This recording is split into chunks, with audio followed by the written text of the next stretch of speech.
Wouldn't say it's a ticket. It's a great start for us. There's obviously 3 games in the group, and we know how dangerous UAE can be, and especially in subcontinent conditions, playing against a subcontinent team. We played 2 games against them in the qualifiers, and we had 2 really good games. So that's our next test for now. It was a big hurdle coming over Zimbabwe. We knew it was going to be a big game for us. We had to start with a win. I think whoever goes through the group has to win 3 games. So the next test is going to be the UAE.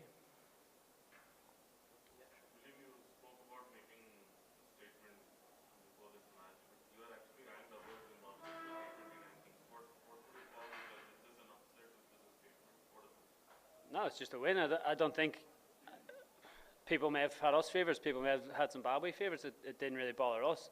As a collective unit in the change rooms, we've put the pressure on ourselves to come here and win 3 games. Who we're playing against or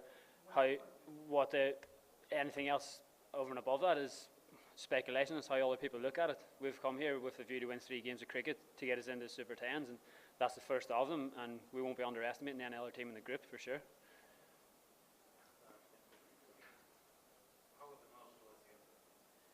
They were fine until 3 balls to go. I think obviously the over Kevin took down 17 or so, the third last over I think it was, to get us down needing 7 off 12. You should never lose a game from there, but you got to give credit to the way the Zimbabwe death bowlers bowled there, and they put us under pressure, took a couple of crucial wickets and got a couple of new lads at the crease, and as we've seen in this format, anything can happen, and once you get down to a couple of balls to go and you've got a good death bowler, it can be tricky as your first ball you get it through. So all credit to the way they fought it, but we're just relieved to be over the line. Well, William, the way the last over went, it could end up in a super over. So were you mentally convinced or prepared to play for super over? We hadn't talked much about the super over until about 2 balls to go, and then obviously I think the way it works, we'd have been batting first, so we're starting out a batting lineup, that's at least the openers anyway. So yeah, that's one of the things that came to mind, especially when it got down to 2 off 2 balls, and obviously 1 off 1 ball. It has to be something that you think about. You can't go in cold or wait until after the last ball. So yeah, we had started to think about it, but as I said, we're pleased to be over the line.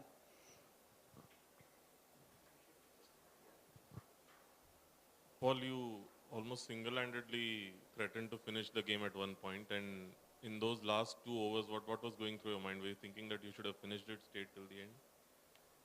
Yeah, it would have been nice to go on and make a big score and really finish the game off, but I think in the middle we just had to keep being positive, and we had wickets in the hutch, and hopefully by the 11th or 12th over we would have got it to a position where it would have been very difficult for Zimbabwe to come back and win. So as far as I'm concerned, I could have gone on and made a bigger score and really killed the game off, but at the minute just glad that the lads took us home. Well, Paul, you didn't have a good stint in the practice matches. What was the secret of your success today? It's just a fresh day in a fresh stadium. It's just clear your mind and start the World Cup as fresh as you can, and watch the ball and hit the ball. And hopefully it might be someone else's day on Wednesday and someone else's on Friday. It doesn't really bother me as long as we win the game.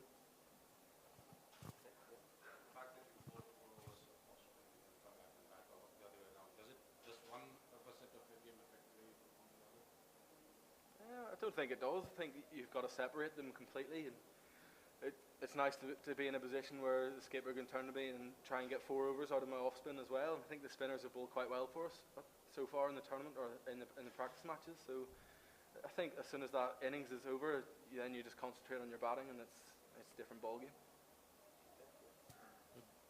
The opening stand basically set the tone for the game. So what was your approach at the start of the chase, and what did you made of the pitch from the way Zimbabwe batted?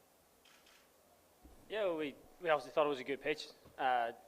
Looking at it, it seemed like a very true pitch, and we've heard that there is nice pace and bounce in the pitch, and it's a pretty true, consistent pitch, and I think it showed that out there. And we had to go out there and be positive and get ourselves in as well. And luckily, we got off to a pretty good start, and we kept that momentum going through the 6th, and I think we got up to in around the 10th over, in around 100, still going to 10 and over. So that was a great position to be in, and yeah, if we can get off the starts like that every game, then we'll be in a good place. Any final questions? Thank you. Your team makes solid start in tournament. So what's your plan in next matches?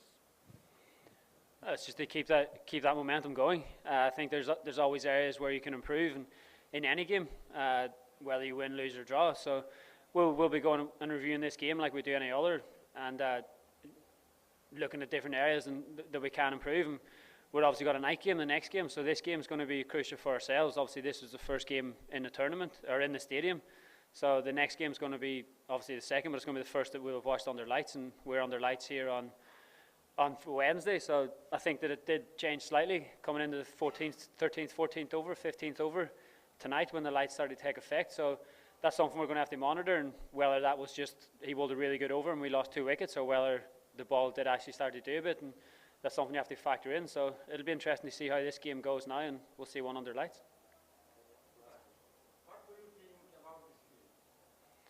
I like it. Yesterday was the first day that we were here, and I really like the ground here in Sylhet. I think it's a fantastic stadium, and obviously the crowd today is a great crowd that came and turned out, and by the end I think they're making a lot of noise, and I'd like to think a lot of that was Irish noise as well. And I think that I personally I'd like to thank the Bangladeshis for coming out and supporting themselves, and obviously supporting cricket. And if we can get big crowds here at every game, it's going to be fantastic, and that's what we want to play in front of, and hopefully we can keep entertaining them.